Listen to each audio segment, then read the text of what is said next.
Ei! Viva São João! Ihu! Olha pro céu, meu amor, veja como ele está lindo. Olha aquele balão multicor que lá pro céu vai subindo. Alô, meu povo do nono ano, estamos aqui começando o nosso quinto vídeo. Vejam bem, hoje é dia de São João, é dia de alegria, que as fogueiras, que a luz que sai das fogueiras ilumine os nossos corações para que possamos continuar enfrentando essa pandemia, né, gente? Isso passa, né? Mas vamos lá. Estamos falando da questão da Primeira República no Brasil. Aconteceu na Primeira República do Brasil. Nós estamos falando disso, né? Encerramos o último vídeo com isso. E aí eu separei aqui alguns tópicos para vocês, tá? A partir da aula 10 aqui, que eu resolvi começar com o vídeo de hoje. Então, lá na aula 10, a gente tratou do movimento operário, que vocês fizeram a leitura, página 34, as ideologias do movimento operário. A gente vai ter vai ser constituído, os sindicatos no Brasil vão ser obrigados a aparecer, porque como há o desenvolvimento, como há a implantação e o desenvolvimento da industrialização, o Brasil começa a ser um país autônomo, né? E aí coisas vão acontecer, porque não é, como vocês sabem, as coisas não acontecem tão fácil assim, né? Então vai ter desenvolvimento e vai ter o aparecimento do sindicato e vai ter o desenvolvimento também das relações trabalhistas sempre conflituosas, né? Patrão nunca paga o que o operário acha que tem que receber, não é isso? Vai ter sempre essa divergência. Então, se vocês fizeram essa leitura, vocês já sabem. Pedi para que vocês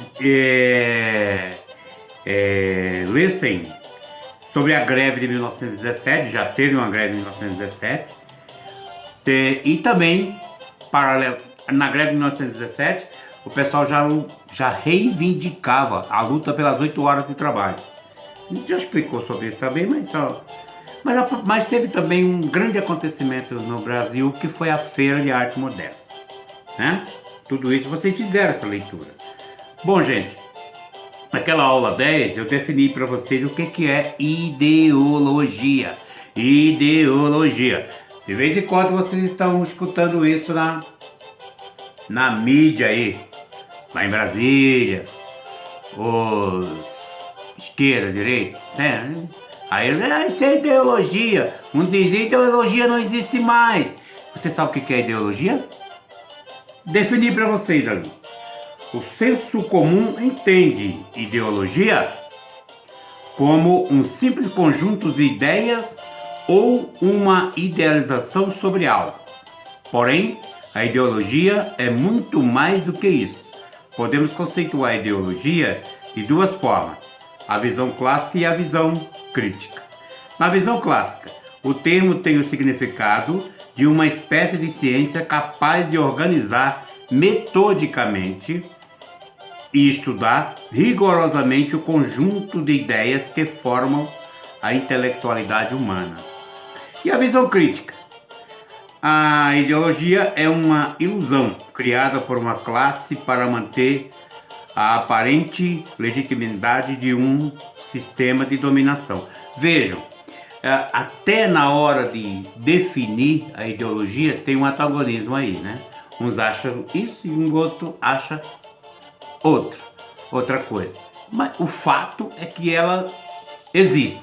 Ao contrário da música do poeta, ela existe e está colocada aí.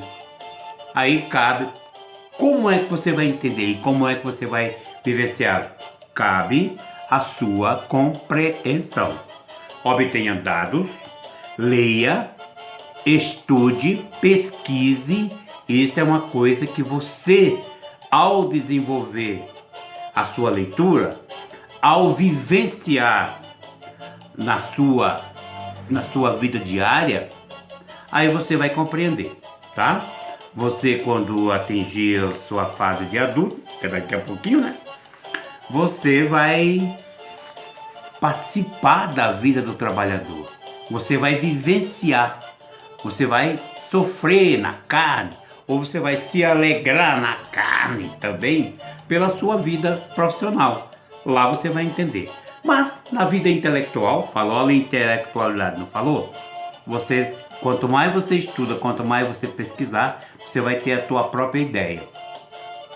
É bom você pesquisar, você estudar, você compreender, para que você não caia aí na armadilha das fake news, para não reproduzir o que os outros, porque tem pessoas interessadas em que você não pense, em que você diga o que eles querem que você diga, porque você viva o que eles querem que você viva. Não seja assim. Eu quero que você pesquise, eu quero que você estude, eu quero que você... Eu não posso dizer aqui para você o que eu quero que você seja. Meu modo de vida você já sabe, é bem clara para vocês. Eu já sou o que vocês muitas vezes até dizem no colégio, o que eu sou. O meu voto depende da minha análise, depende do meu conhecimento, e eu que decido isso. Você também vai ter que fazer isso. Aliás, a maioria de vocês vão agora, com 16 anos, fazer título de eleitor e votar. Isso tem tudo a ver com vocês. Estudem. Não seja como aquelas pessoinhas que ficam esperando que os outros digam para você fazer. Vá e faça. Para você ir fazer, você tem que estudar, você tem que se preparar, você tem que pesquisar. Beleza? Isso é as ideologias que está aqui. Bem, na aula 12, vocês vão ter lá... Eu coloquei... Aconteceu também aqui no Brasil, no período da Primeira República. Poxa vida, aconteceu uma pandemia também. Olha só.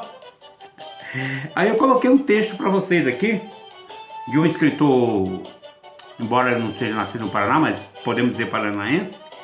E aí eu recomendo a leitura dele para vocês, que é o Gaudêncio Xavier. Leia esse livro. Ele tem um livro chamado A Gripe. Mas eu fiz um texto sobre isso. E eu peguei as informações do que aconteceu aqui em Curitiba. O que aconteceu aqui, olha, deixa eu ver certinho a data aqui, em 1918. Aqui, ó, nós tínhamos esse mesmo problema que nós estamos tendo aqui agora.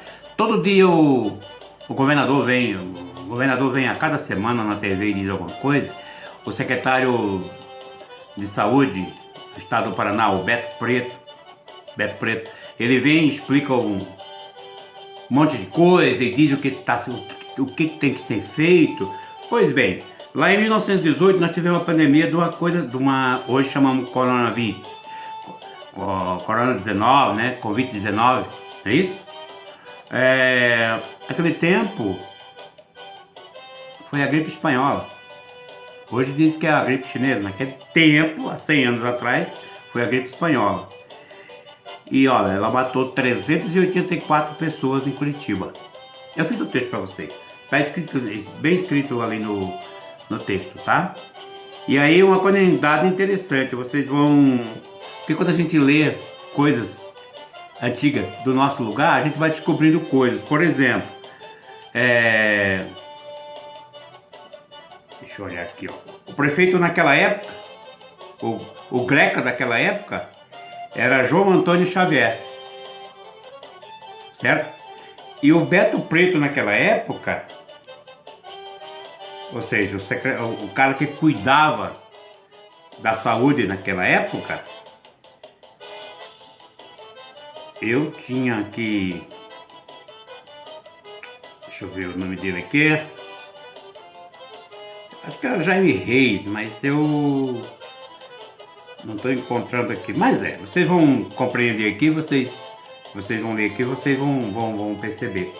Aí vocês vão encontrar, por exemplo, se aqui em Curitiba morreram 384 pessoas, no Brasil naquele momento morreu 35 mil pessoas. Então você veja, como a gente trata da história, a gente sempre coloca essas coisas que a história ela resista aos fatos e os fatos ficam ali para sempre. Por isso que você tem que perceber a história e valorizar a história para aprender coisas. Agora o que eu lendo o livro do Gaudêncio Xavier, eu tinha um detalhe assim uma vez, na esquina da Rua Marechal Deodoro em Curitiba com a Barão do Rio Branco ali, por ali era o cinema da cidade naquela época, 100 anos atrás.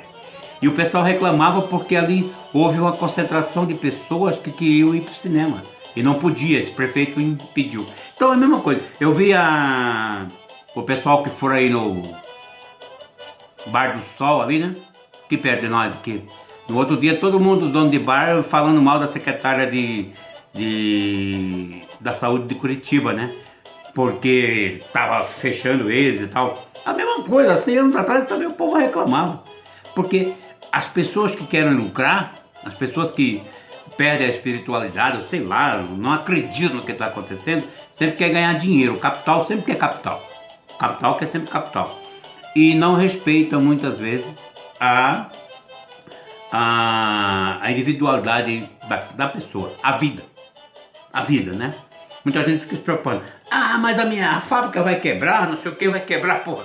Mas se a fábrica quebrar e você ficar vivo, bom pra você. Agora, a fábrica pode não quebrar, mas se você morrer, o que você ganhou com isso? Então veja, é uma questão de respeito mútuo. Nós vivemos em coletividade, então temos que nos ater a isso.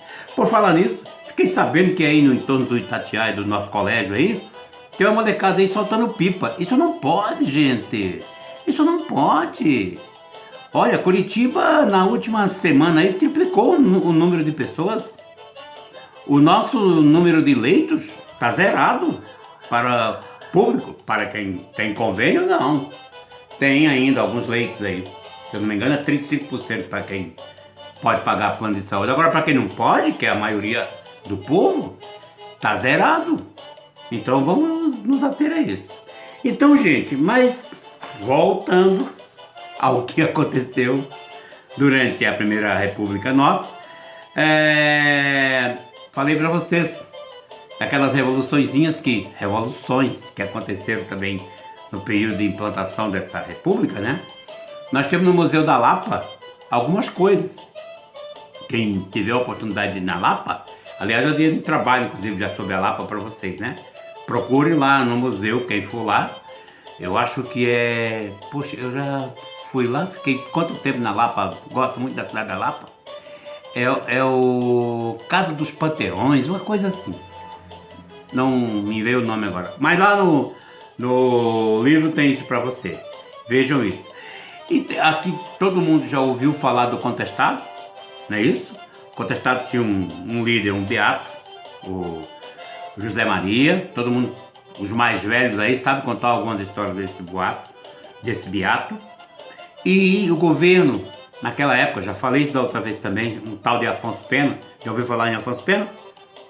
O cara que deu nome ao aeroporto, era o governador do Paraná nessa época. Houve uma grande devastação, desmatação. Desmatação?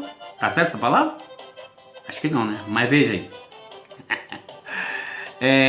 Nós tivemos grandes áreas de pinheiros do Paraná que foram destruídas naquela época, porque nós fomos construir uma estrada de ferro aqui e houve um grande corte de madeiras dos nossos pinheiros, né?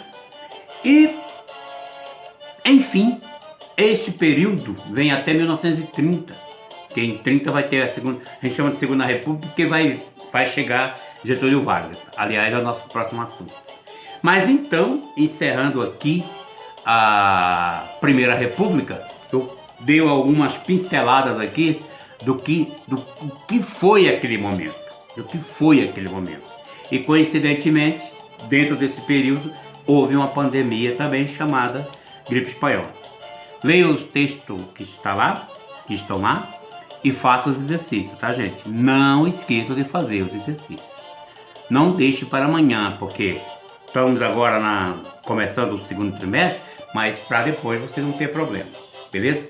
Por falar em problema, se alguém ainda tiver com alguns probleminhas do primeiro trimestre, ainda dá tempo. Até amanhã vocês podem apresentar aqueles trabalhos, que eu já expliquei quais são, etc, etc. Beleza? Então vamos nessa, gente. Viva São João, faça os exercícios. Um abraço.